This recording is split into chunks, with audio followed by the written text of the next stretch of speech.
It is the end of week 6, and I actually did manage to watch 6 games. Do I remember a whole lot of all of them? Maybe not. I don't know. Let's find out. Obviously, there was no Chiefs game this week, so I didn't get to count one of those towards my total. I did, though, of course, live stream Bills Jets. Yeah, the big takeaway from Bills Jets was the refs. There were a lot of flags, especially in the second half. It was sort of out of hand. But what I would like to say about that is I feel like many of those flags were warranted. Some of them were real stupid. There were pass interference calls on both teams that were clearly uncatchable balls, and it was just silliness. There were also 2 roughing the passer calls, one of which was definitely ridiculous. The other one was pretty rough, but Josh was also flopping a little bit. But then I think part of the there was a flag that got thrown on Dion during between the quarters in the dark. We don't really have footage of what happened.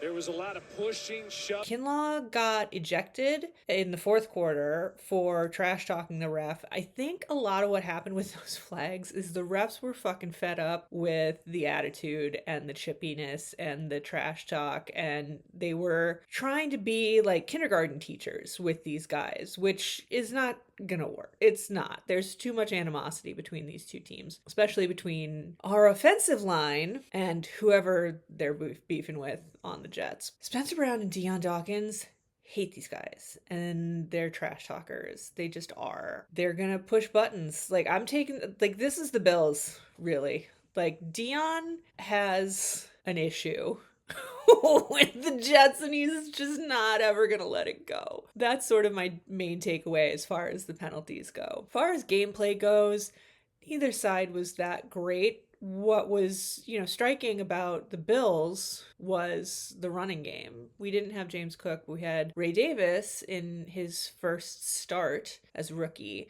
and he was great.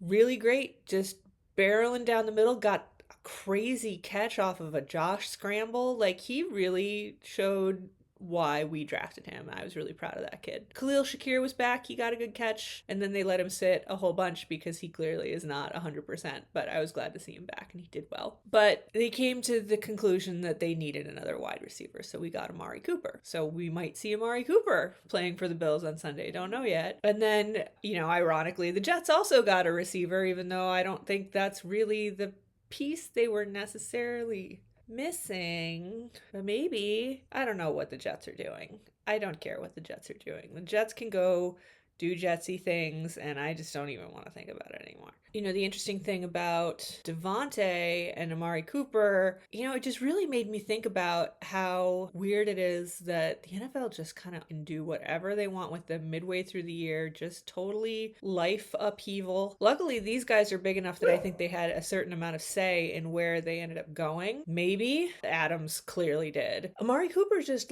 got the news, got in his car, drove to Buffalo, was in the facility that day. It's crazy. I don't know much about Cooper. I don't know if he has a family. I know Davante Adams does. I saw them in the receiver documentary. They built a whole big house in Las Vegas, possibly with a Taco Bell in it. I don't think his wife wants to pick up with their kids and move to New Jersey, but that's the life. At least if Amari Cooper's coming here, it's not going to be difficult for him to find a place he can afford.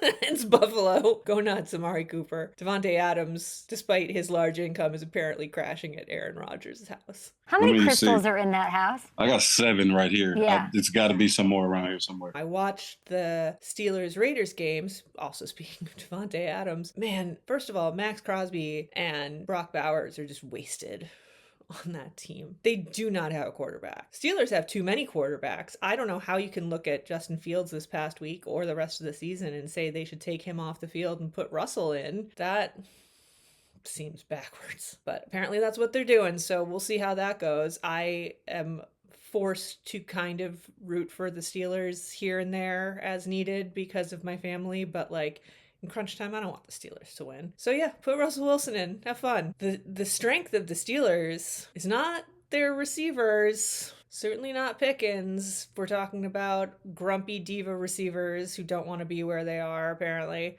It's Najee Harris. That dude can run. That dude can punch. That dude is tough. I think he's really underrated. I mean, everybody knows who he is, but like watching him play, I'm like, this dude pummels guys running forward. It's nuts. Other games I watched Niners Seahawks, which I've forgotten everything about that game other than Kittle and Juszczyk hugging their wives in the stands. There was nothing interesting about that game. It was incredibly boring, and I expected it to be more interesting football than it was. It was not. I did get up and watch Jags Bears. I had an interesting post that I put up about rookie quarterbacks and how I'd said that Bo Nix was the worst rookie starting quarterback I'd ever seen. But Caleb Williams, certainly not as bad as Bo Nix, but the expectations for him were so much higher that I'm just sort of like, who is more, I shouldn't have phrased it as who's worse, because clearly Bo Nix is worse, but like the disappointment level with Caleb Williams seems to be high.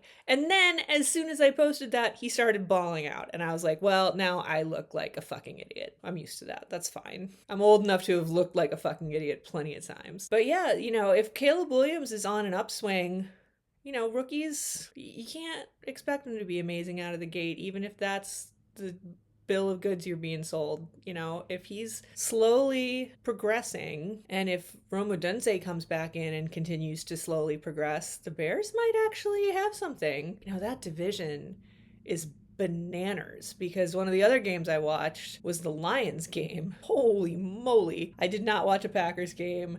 Did I watch a Vikings game? Who were the Ravens playing? No, the Ravens were playing the Commanders. I didn't watch a Vikings game this week. Everything's blurring together in my life. But like, that division is so talented, so strong. And the Lions, God, I love watching the Lions. I fucking love it. And, if I have one team in the NFC that and I'm sorry to all my Packers fan friends, but like, I love watching the Lions. I love Dan Campbell. Jared Goff is really good. Who else do they have multiple offensive linemen that I know their names and root for other than the Bills? Like Skipper? I'm just always gonna love Dan Skipper because of that stupid play last year that got all screwed up because the refs weren't paying attention. I don't want to talk about it. Why am I like, woo, Dan Skipper play? Like, why is that a thing? This isn't my team, but like, I love watching the Lions. They're fun. They're a team that can pull off trick plays, and they really rubbed it in the Cowboys' faces.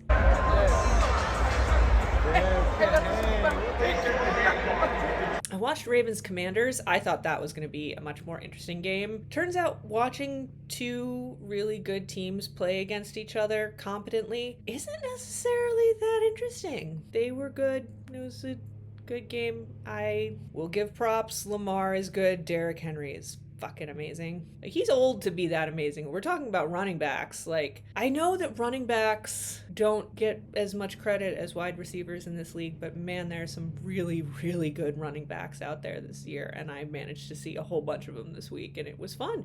It's fun watching good running backs just like beat up on linebackers. Like, it's fun. Who doesn't love that? I mean, I don't love it when they're beating up on our linebackers. That's less fun. So I guess those are the 6 games I watched. It was Bills, Jets, Steelers, Raiders, Niners, Seahawks, Bears, Jags.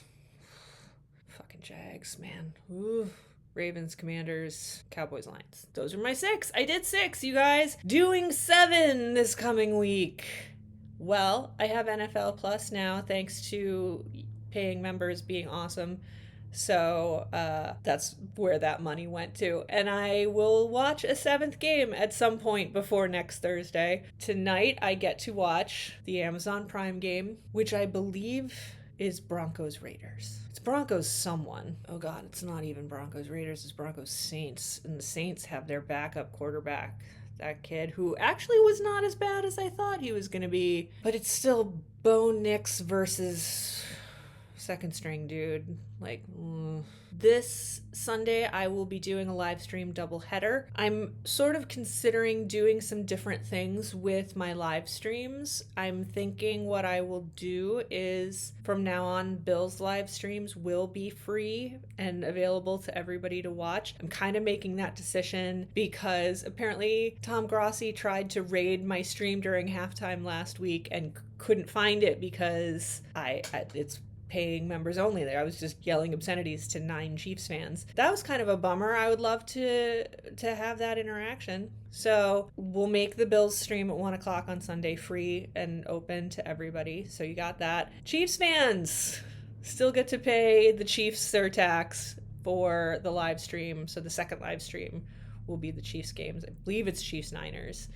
So an interesting rematch, maybe some grudge energy there. That could be fun. Warning ahead of time, since we're coming up on it, I will be missing a week of games. So probably like the 9 for week 9, I think, is when it will be. I will be out of town. And if you remember, you'll get some bonus content about what I'm doing while I'm out of town. Could be interesting. Is it worth $5? Probably not. Is it worth $3 if I rejigger my membership levels? Still probably not, but still might be fun. And I love having members. It's really cool that you guys who are spending that extra cash to support me are willing to do that. I really appreciate it. And on that note, go Bills. Big dog!